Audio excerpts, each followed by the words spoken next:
इतिहास हमें बताता है कि इंसान धीरे धीरे विकसित हुआ, लेकिन कुछ जगहें ऐसी हैं जो इस बात को झूठा साबित कर देती हैं, क्योंकि वहां मिली तकनीक उन सभ्यताओं से कहीं ज्यादा एडवांस्ड लगती है जिन्होंने उन्हें बनाया भी था।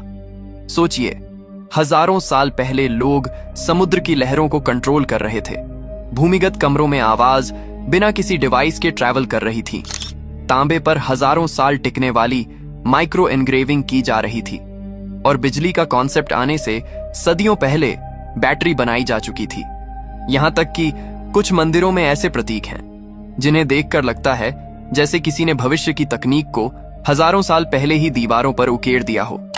अगर ये सब सिर्फ कहानियां होती तो शायद हम मान भी लेते, लेकिन ये सब कुछ असली है और दुनिया के अलग अलग हिस्सों में मिला है। तो आज हम जाने वाले हैं उन 10 रहस्यमयी एंशिएंट टेक्नोलॉजीज की यात्रा पर, जो इतिहास की किताबों में नहीं मिलती लेकिन हमारे सामने खड़ी है। Number 1, the Lothal dockyard. जब हम एंशिएंट इंजीनियरिंग की बात करते हैं तो दिमाग में मिस्र के पिरामिड्स या रोम की इमारतें आती हैं, लेकिन एक ऐसी जगह भारत में भी है जहां इंसानों ने सिर्फ इमारतें नहीं बनाई, उन्होंने समुद्र को समझा, मापा और उसे अपने हिसाब से चलाया। गुजरात के लोथल में मिला 5000 साल पुराना डॉकयार्ड इसी बात का सबसे बड़ा सबूत है। ये कोई सामान्य बंदरगाह नहीं था। इस जगह को इतने सोच समझकर बनाया गया है कि आज के मरीन इंजीनियर्स भी इसे देखकर हैरान है। डॉकयार्ड का पूरा स्ट्रक्चर टाइड्स को ध्यान में रखकर बनाया गया था।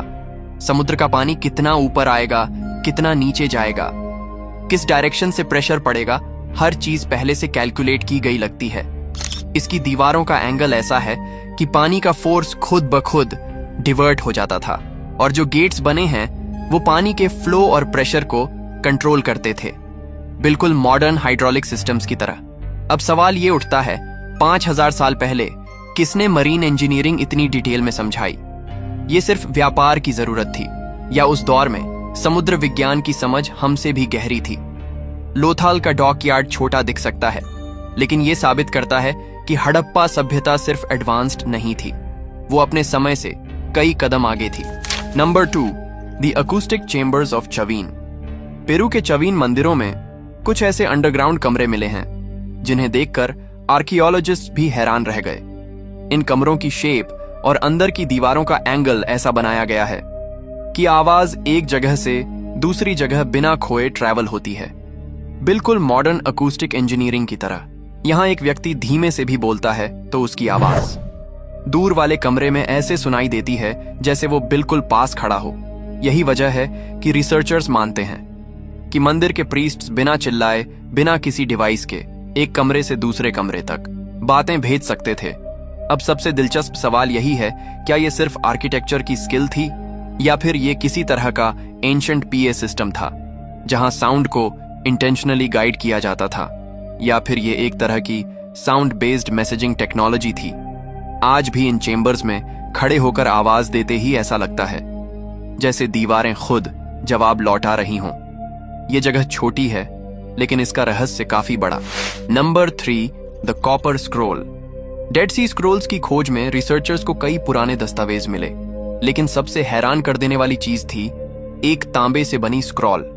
ये कोई कागज या चमड़े की किताब नहीं थी, बल्कि पूरी मैप तांबे की पट्टी पर खुदी हुई थी। तांबा पर लिखना आज भी मुश्किल माना जाता है, फाइन, साफ और बराबर अक्षर उकेरने के लिए। तो मॉडर्न टूल्स भी कई बार परफेक्टली काम नहीं करते, लेकिन ये स्क्रॉल करीब 2000 साल पुरानी है और उस पर लिखावट इतनी सटीक है कि देखकर लगता ही नहीं कि इसे हाथों से बनाया गया होगा। यही बात इसे सबसे ज्यादा मिस्टीरियस बनाती है। आखिर उस समय कौन सी तकनीक थी जिसने इतनी साफ एनग्रेविंग तांबे जैसे मेटल पर कर दिखाई? जब एक्सपर्ट्स ने स्क्रॉल को पढ़ा तो उसमें किसी कहानी या धार्मिक टेक्स्ट की जगह हिडन लोकेशंस की लिस्ट मिली, जहां सोना, चांदी, पवित्र वस्तुएं और मंदिर की कीमती सामग्री छुपाई गई थी। कुछ स्कॉलर्स का मानना है कि ये एक तरह का ट्रेजर इन्वेंट्री है जो समय के साथ नष्ट न हो, इसलिए तांबे पर लिखा गया, क्योंकि तांबा हजारों वर्षों तक सुरक्षित रह सकता है। लेकिन कई रिसर्चर्स एक और सवाल उठाते हैं, अगर ये सिर्फ खजाने की लिस्ट थी तो इसे इतने रेयर और कठिन तरीके से क्यों बनाया गया? क्या ये सिर्फ धन का रिकॉर्ड था या किसी एंशंट वॉल्ट सिस्टम का पूरा रिकॉर्ड? कॉपर स्क्रोल आज भी एक ऐसा रहस्य बना हुआ है जो हमें ये सोचने पर मजबूर कर देता है, शायद प्राचीन दुनिया हमारी सोच से कहीं ज्यादा एडवांस्ड थी। Number 4, Baghdad battery. कभी कभी इतिहास हमारे सामने ऐसी चीज रख देता है जिसे देखकर सबसे पहला सवाल यही आता है, ये यहां कैसे हो सकता है? इराक की खुदाई में मिली मिट्टी की ये जार बिल्कुल वैसी ही थी, दिखने में साधारण, लेकिन जैसे ही आर्कियोलॉजिस्ट्स ने इसे खोला तो अंदर मिला एक तांबे का सिलेंडर, उसके भीतर लोहे की छड़ और नीचे ऐसे निशान जैसे कभी इसमें कोई लिक्विड भरा रहा हो। पहली नजर में किसी को समझ नहीं आया, लेकिन जब वैज्ञानिकों ने इसे ध्यान से असेंबल करके टेस्ट किया तो ये चीज करंट पैदा करने लगी, बिल्कुल एक छोटी बैटरी की तरह।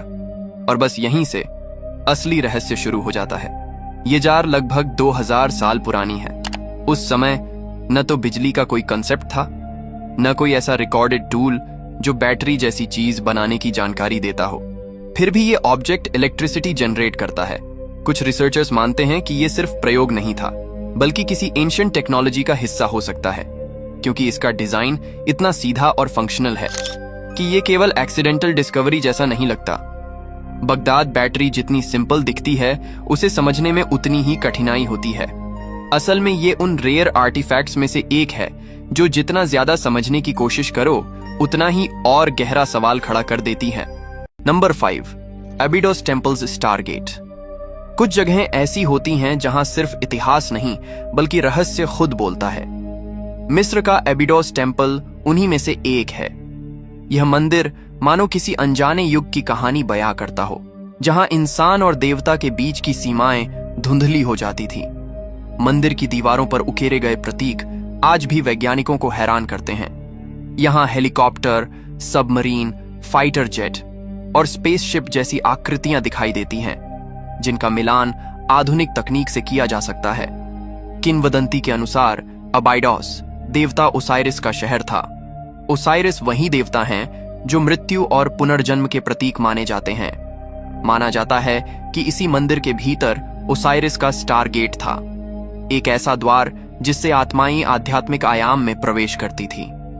कुछ शोधकर्ताओं का मानना है कि यह स्थान केवल मंदिर नहीं बल्कि एक ऊर्जा संगम था, जहां पृथ्वी की तरंगें और ब्रह्मांडीय आवृत्तियां मिलती थीं, जिससे समय और आयाम के बीच यात्रा संभव होती थी। स्थानीय लोग अब भी कहते हैं कि रात के समय मंदिर के भीतर अजीब प्रकाश और गूंज महसूस होती है। कुछ यात्रियों ने बताया कि मंदिर के केंद्र में खड़े होने पर उन्हें हल्का कंपन और शरीर में बिजली जैसी लहर महसूस हुई, जैसे कोई अदृश्य स्टारगेट अभी भी खुला हुआ हो। एबिडोस टेम्पल आज भी यह सवाल छोड़ता है, क्या ये सिर्फ प्राचीन धार्मिक प्रतीक हैं या मानव इतिहास की वह झलक जो हमें समय और आयाम के बीच छिपे रहस्यों तक ले जाती है। Number 6, the 8000 year old ice lens technology. हजारों साल पहले गर्म और सूखे इलाकों में भी एक हैरान करने वाला नजारा मिलता था। सुबह होते ही पत्थर के बाउल्स में जमी हुई बर्फ दिखाई देती थी, जबकि आसपास का तापमान इतना ऊंचा होता था कि सामान्य परिस्थितियों में पानी जम ही नहीं सकता था। ये दृश्य आज भी वैज्ञानिकों को उलझन में डाल देता है, क्योंकि ये किसी इंसानी तकनीक से नहीं बल्कि प्राकृतिक फिजिक्स को मैनिपुलेट करके संभव होता था।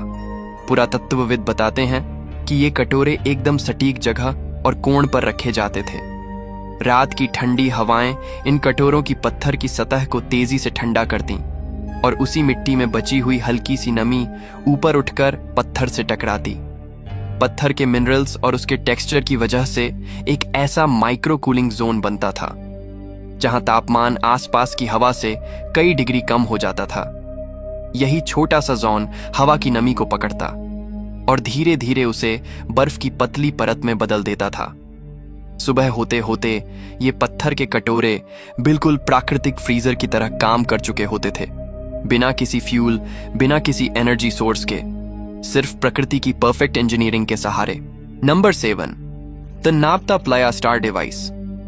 इजिप्ट के सहारा डेजर्ट की सूनी खामोश रेतों के बीच एक ऐसी संरचना खड़ी है जिसे कई रिसर्चर्स स्टोनहेंज से ज्यादा एडवांस्ड मानते हैं। इसे कहते हैं द नाप्ता प्लेया स्टार डिवाइस। ये साधारण पत्थरों का गोला नहीं है। इसकी अलाइनमेंट इतनी परफेक्ट है कि ये सोल्स्टिस, इक्विनॉक्स और आसमान में होने वाली स्टार मूवमेंट्स को पिन पॉइंट एक्यूरेसी से ट्रैक करता था।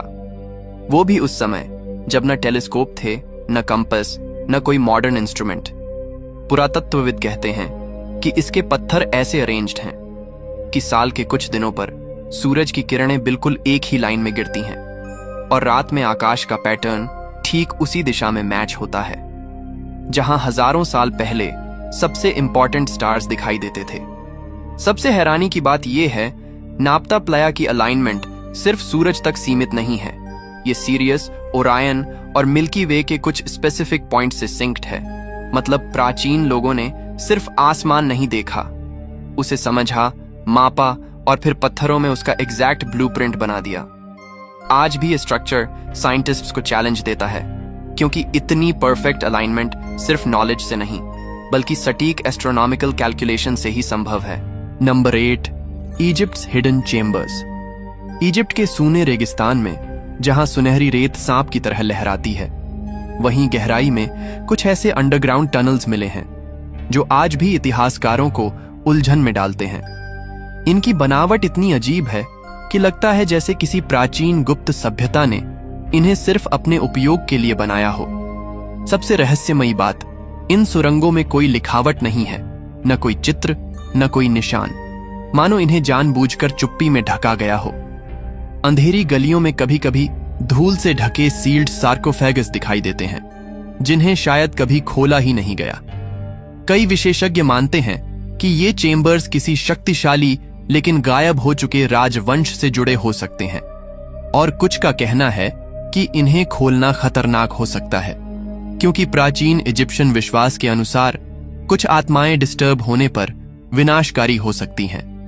इन सुरंगों में कदम रखते ही ऐसा लगता है जैसे समय ठहर गया हो, और अगर आप बिल्कुल शांत खड़े रहें तो इस खामोशी में पुराने मंत्रों या रहस्यमयी फुसफुसाहटों जैसी आवाजें सुनाई देती हैं, जैसे ये जगह खुद अपनी खोई हुई कहानी बताना चाहती हो। Number 9, the Ulfberht swords. Vikings की युद्ध भूमि पर एक ऐसी तलवार थी जिसने दुश्मनों में डर और अपने योद्धाओं में अपार सम्मान पैदा किया। इसे कहते हैं उल्फबर्ट सोर्ड। लेकिन यह कोई साधारण हथियार नहीं था। इसकी धातु, इसका बैलेंस और इसकी कटिंग पावर इतनी परिष्कृत थी कि उस समय के मेडिवल यूरोप में इसे बनाना लगभग असंभव माना जाता है। वैज्ञानिक विश्लेषण बताते हैं कि उल्फबर्ट तलवारों की मेटल स्ट्रक्चर बेहद अनोखी है। माइक्रोस्कोपिक स्तर पर इनमें नैनो स्ट्रक्चर जैसी अरेंजमेंट पाई गई। धातु की परतें इतनी सटीकता से बनी थीं कि ये तलवारें न सिर्फ बेहद तेज थीं बल्कि वार झेलने में भी सामान्य तलवारों से कहीं आगे थीं। हैरानी की बात यह है कि modern metallurgy, advanced steel processing और हाई टेक फॉर्जिंग टेक्निक्स होने के बावजूद आज भी इन तलवारों को पूरी तरह रेप्लिकेट करना आसान नहीं है। इतिहासकारों का मानना है कि उल्फबर्ट तलवारें सिर्फ वाइकिंग्स के युद्ध कौशल का प्रतीक नहीं थीं। ये उस युग की मेटलर्जिकल नॉलेज और तकनीकी समझ की रहस्यमयी ऊंचाई को दिखाती थी। एक ऐसे समय में जब बाकी दुनिया क्रूड मेटल से काम चला रही थी, वाइकिंग्स के पास ऐसी तलवारें थीं जो आधुनिक विज्ञान को भी चुनौती देती हैं। इसी वजह से उल्फबर्ट सोर्ड्स आज भी एक गहरा ऐतिहासिक और वैज्ञानिक रहस्य मानी जाती हैं। Number 10, Roman dodecahedron. रोमन साम्राज्य की खुदाई में अक्सर तलवारें, सिक्के या बर्तन मिलना आम बात है, लेकिन जब पुरातत्वविदों ने एक अजीब और रहस्यमयी कांसे की वस्तु खोजी तो पूरी टीम हैरान रह गई। इसका आकार न पूरी तरह गोल था न ही चौकोर, बल्कि यह था डोडेकाहेड्रॉन, यानी 12 सतहों वाला रहस्यमयी ऑब्जेक्ट। हर सतह पर बने थे बिल्कुल सटीक गोल छेद और किनारों पर नुकीले उभार जो इसे और भी मिस्ट्रीफुल बनाते थे। पहली नजर में इसे कोई सजावटी वस्तु या खिलौना समझ सकता है, लेकिन सच्चाई कहीं गहरी है। आज तक कोई नहीं जान पाया कि इसका वास्तविक उपयोग क्या था। कुछ विशेषज्ञों का मानना है कि यह शायद मापने का उपकरण रहा होगा। रोमन सैनिक इसका इस्तेमाल दूरी या कोण का अंदाजा लगाने के लिए कर सकते थे। वहीं कुछ का कहना है कि यह खगोलीय यंत्र था जिससे वे मौसम, ऋतु परिवर्तन या तारों की स्थिति का अध्ययन करते थे। लेकिन सबसे बड़ी पहेली यह है, इतने अनोखे और महत्वपूर्ण उपकरण का किसी रोमन ग्रंथ या अभिलेख में कोई जिक्र नहीं मिलता। न इसे बनाने की विधि का उल्लेख है, न ही इसके प्रयोग का कोई सुराग। ऐसा लगता है मानो किसी ने जानबूझकर इसका रहस्य छुपा दिया हो। कुछ इतिहासकार मानते हैं कि यह धार्मिक अनुष्ठानों में इस्तेमाल होता था। वहीं अन्य लोग सोचते हैं कि यह किसी गुप्त समाज की वस्तु रही होगी, जिसका ज्ञान सिर्फ चुनिंदा लोगों तक सीमित था, और यही इसे और भी रहस्यमयी बनाता है।